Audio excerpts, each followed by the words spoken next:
How you doing? This is Melvin Brown. Welcome back to Melvin Brown Experience. Today is not going to be a topic, but today is going to be another story time. 2025. I remember this like it was yesterday. So I remember in March, I had an argument with somebody at a store. The argument was so serious that everybody in the store turned against the worker that was accusing me of shoplifting, which I wasn't shoplifting. So thank God for the staff members that know me defended me. So I went back home, I went to my altar, and I talked to my ancestors and I said, yo, before I do any type of rituals, let me know that you're going to take care of this and let me know that justice is in the air. Prior to them weeks, prior about 3 weeks, I'm seeing justice over here, hearing justice on TV, my clients hiring me for justice rituals. So I'm like, all right, something's working. Then all of a sudden, I get a random phone call from a homegirl.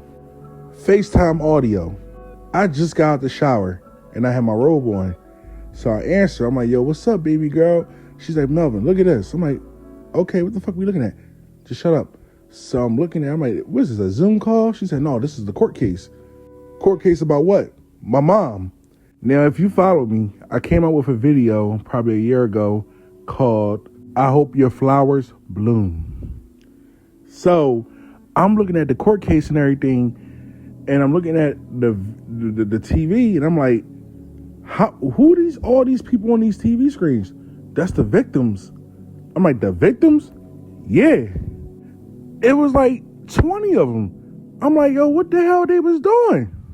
So I'm watching the video and everything, and I'm looking at the suspect that did them crazy things to my client. Now, let's go back in memory lane. It was the year 1983, I believe. I wasn't even born then. My client and her sister was at the apartment complex. My client went outside just to chill, get some air. I don't know what the hell she was doing, but it's none of my business. These three individuals, these three masked individuals had weapons pointed at my client. My client, out of fear, did whatever they said.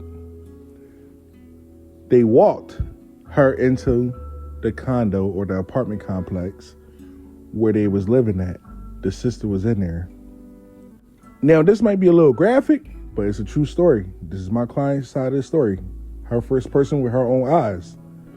As they got inside the apartment complex, went inside her room, the robbers was stealing jewelry, money.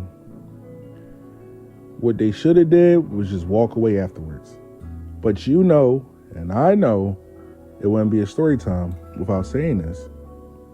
They violated my client and they violated her sister to a point that SVU had to get involved. That was the 80s. Fast forward, it's 13 victims. Said the same thing happened to them. They was going around everywhere in this state, I'm not going to say the state name, violating people, violating women in college campuses, violating a man in a college campus. They broke inside his fraternity house, held everybody hostage, chose him, and violated him in front of everybody in a buck-breaking way. What they didn't realize was their actions in the 80s was going to come soon. So as they was minding their business, getting their life together, got kids, the universe said, hold up. They wound up getting arrested. And during this time, when the U.S. Marshals had to raid the house, the mom was so shocked, their mom went into cardiac arrest and died on the scene. Let's continue. My client, great kit sample, was sent to a popular DA. And they locked them guys up. Let's fast forward. When it came to court. So, I'm just going to tell y'all what I was witnessing. What I was witnessing was a guy sitting there in a wheelchair because he was amputated. I don't want to get in details why he was amputated, but he was amputated because he didn't take care of himself. He's sitting there crying, old as hell, talking about he wasn't in his right mind when he did it, did this and the third, please forgive me. Look, I'm very remorseful whatever I did, blase, did this and the third. His lawyer, a public attorney, just had a few words to say. Turned out the judge that they was talking to was a black woman. And I already knew from the get-go with this type of case, he was fucking DOOM. He was fucked. So after the lawyer said what she had to say, after what the suspect said what he had to say, the DA didn't have to say nothing because the evidence was on the table. The evidence was linked to him, the DNA. That judge, I'm just going to paraphrase what she said. She was like, when I first became a judge, I had my first case, I was nervous. My husband was there to support me. And I asked him, how did I do? My husband replied back to me saying, you did well. You played fair. Today, I'm going to play fair. And under the court of law, is not what you say, it's what you can prove. The evidence is here.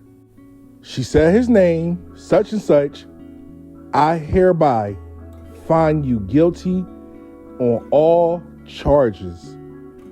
I am obligated to sentence you to 3 life terms in prison plus 100 years.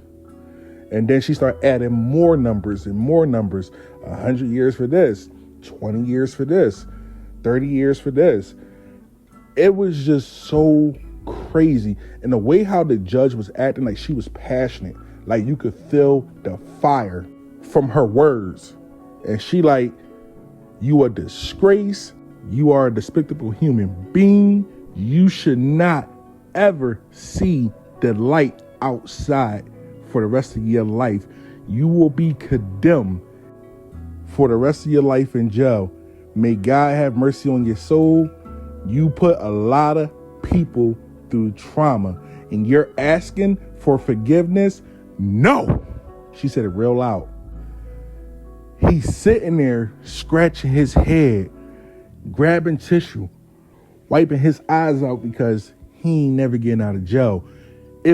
She was talking that justice shit to him to a point that the family in the back that was sitting behind him, that was trying to support him, I seen one girl ran out, cover her face, and you could hear her through the goddamn TV screaming, crying. You could see the guards going back there trying to see what's going on. And he's sitting there shaking. Now on the other side, you could see some family members that was a victim of his wearing t-shirts, supporting their loved one that was a victim of his because she wound up passing away a few years later because she was so traumatized. And you could see them like getting tissue out their pocket, wiping it out because they finally get justice and get some peace. I'm looking on the TV and you see the other victims and the other victims he had, they sitting there right there too. You can see them too. And they crying and everything. And my client like, Melvin, look what you did. Look what you did. Look what you did. Then all of a sudden I'm hearing the mom, my other client, stomping her feet, clapping, being gospel. I literally shed a tear because I didn't know. It was a simple ring that gave her protection and justice, but I didn't know justice was going to reach that far. I just said, it is what it is. I didn't know. So after it was all over, he got wheeled out the courtroom. I'm sitting there talking to my client. The mom is crying and being, happy. So we gonna let her get her a little time to shine because she deserve it. So she's like, Melvin, look what the fuck you did. I said, I ain't do nothing. She's like, Melvin, you did. I said, bro, all I did was just give her a ring, put some protection and justice. I did not know the justice was gonna take full effect. God fucking damn. And you know what's so crazy? She's like, what? Your mom didn't even tell me what happened to her in the past. That's crazy. So I guess that really must have struck a nerve, and that's what she really wanted justice from. So it is what it is. Call spade a spade. She was like, Melvin, do you know what this means for him? I said, yeah, he got Tom Brady numbers. She said, no, Melvin, listen. I'm like, yo, what's up? Yo, do you know what that mean when he die in the next realm, he gotta do them years. He died in the next realm, he gotta do them years. And he died in the next realm, and the realm after that, he gotta do all them years. I'm like, yeah, I know that too. So he's fucked. She was like, you need to judge a witch? I'm like, shit, they probably is. Shit, they all connected with each other. Shit, they probably in cahoots with each other. Fuck. She gave that nigga the book. She gave that nigga every single word of the book. The Bible, the law book. She gave him every word the word. Every letter the letter. She was not playing with that man. So me and her started laughing. I say, go over there and chill with your mom. Have fun. Call me back. I lie you not. Within an hour, the client, the mother, she calls me. Melvin, you did it. I said, thank you. She's like, what you doing? I said, nothing. Melvin, can I take care of you? I said, no. I already took care of you. Look at your Cash App. I'm like, you don't got to do this again. She said, Melvin, go ahead and have fun. And don't you go to them damn swingers clubs. I'm like, I'm not going there no more. She said, well, where you going then? I said, I'm going to the strip club. She said, okay, have fun. I said, okay, cool. I didn't go to the strip club that day. All I did was go to a damn coffee shop, got me some tea, sat there, chilled, read the newspaper, mind my business. And that is the end of the story. This is Melvin Brown. This is Melvin Brown Experience. I hope you enjoyed the story. Hit the like button, leave a comment, subscribe, like. I am out. Now, wait, before we end this story. So I remember probably a few weeks ago, after that happened, I called her. A few weeks later, after she got her justice, and I called her, and she's like, hey, Melvin, what you doing? That's how she knew me talk. Hey, Melvin, what you doing? I said, nothing. I said, yo, Miss such and such. I'm not going to say her name because her name is very important. She's very sacred. I said, hey, Mom. I call her Mom. Hey, Mom. She's like, what's up? I'm like, yo, can I get your blessing? She was like, Melvin, it depends on what you're asking for. I said, look, listen, no homo. Can I put the booty bandits on him for your blessing? And this is why I love her, because she mad fucking gangster. She's like, Melvin, do as you please. I said, all right, thank you. But Melvin, make sure you consult with your ancestors. I said, okay. So I consult with the ancestors. Will it be righteous? All the pain he inflicted on everybody, can I inflict the pain on him?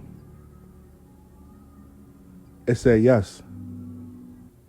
This is Melvin Brown. This is Melvin Brown Experience. I hope you enjoyed the story. Hit the like button, leave a comment, share, subscribe, email me, DM me. I'm out.